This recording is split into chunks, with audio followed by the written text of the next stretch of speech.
Hey there, John Payne Sports. If anytime if you're liking this video, enjoying it, hit a like. If you're new to the channel, subscribe it up. Appreciate that. It all inspired me to, bust my ass and make more videos. So, anyways, great news today. Saquon activated off the pup list. I knew this was coming, but I figured the Giants wouldn't make this move until about 2 weeks before the season started. So, for me, this was a little early.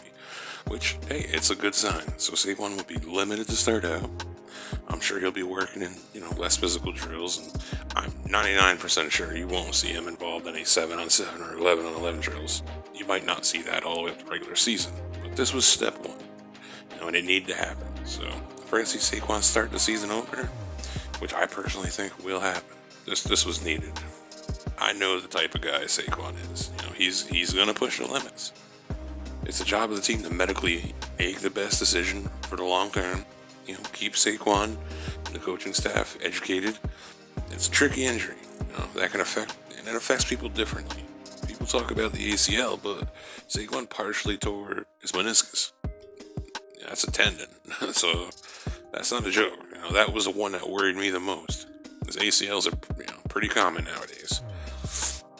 I'm very ignorant to the whole meniscus thing. All I can say is at least it wasn't torn off the bone, I guess. I'm not a doctor, but I guess maybe it was just a slight tear. That's better. Listen, all I know is I gotta believe that Saquon would be on the field week 1. I felt like that. I've always felt that. Even the time he went down, I knew he'd be back. I felt like the injury was early enough in the season last year. And Saquon, athletically being a freak, he's gonna give it his all. I think out of anybody on the planet, he's the one to pull it off. So I know a lot of people say don't rush it, and I'm 100% in agreement, right? If there's any doubt, don't do it. I just feel confident that Saquon is young and strong. He's going to get past this. That's my belief. There's not much other than coming off the pup list to talk about. I'll be keeping a close eye on Saquon's progress, though, and I'm sure I'll have a video in a couple of weeks on what his workload's looking like in camp. And we'll keep track of that, especially if he starts getting bumped up into bigger drills.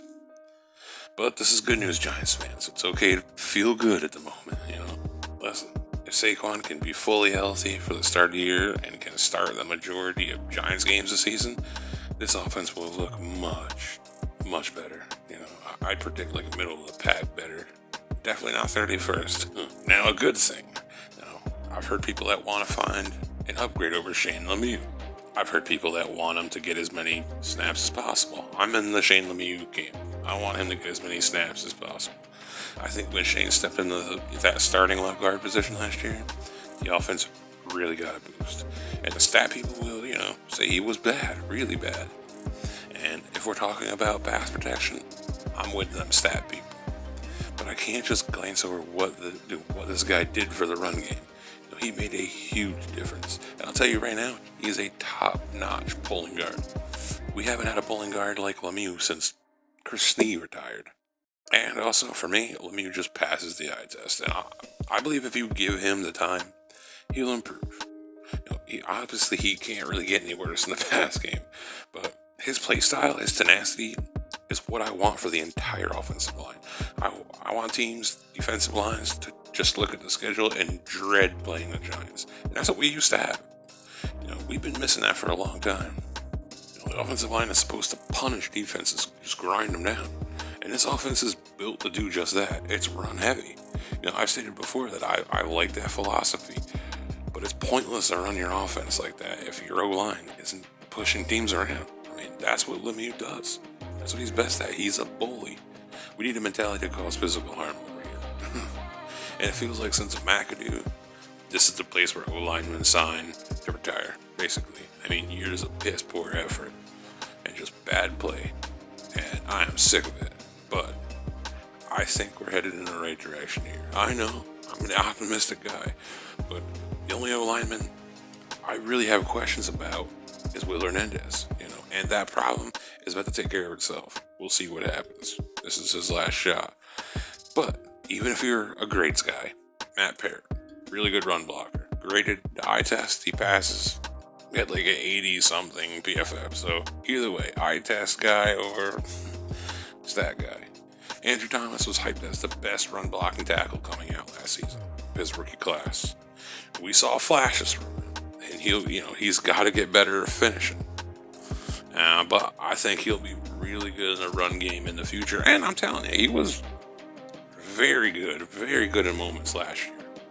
The reason I'm talking about this is Brian Baldinger.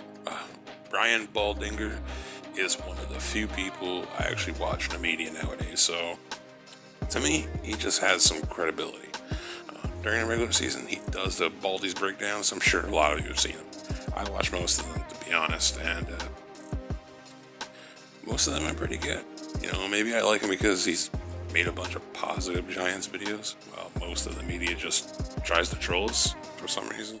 I don't know why I was shocked, but to see Shane Lemieux's name out there, well deserved though. Lemieux deserves some recognition for coming in as a 5th round pick and taking a spot, getting a job. Took a job from Will. So keep your eyes on Shane Lemieux this season. I think he's the real deal. Baldy thinks he's gonna break out this season. That's it for me. Nothing's really come out in camp yet. No videos, no reports. So once that comes through, I'll try and have a video out on that. If anything, if there was any news at all. Some days nothing comes out of camp, and we don't really get a video. So we'll see how that works out. Thank y'all. Appreciate y'all.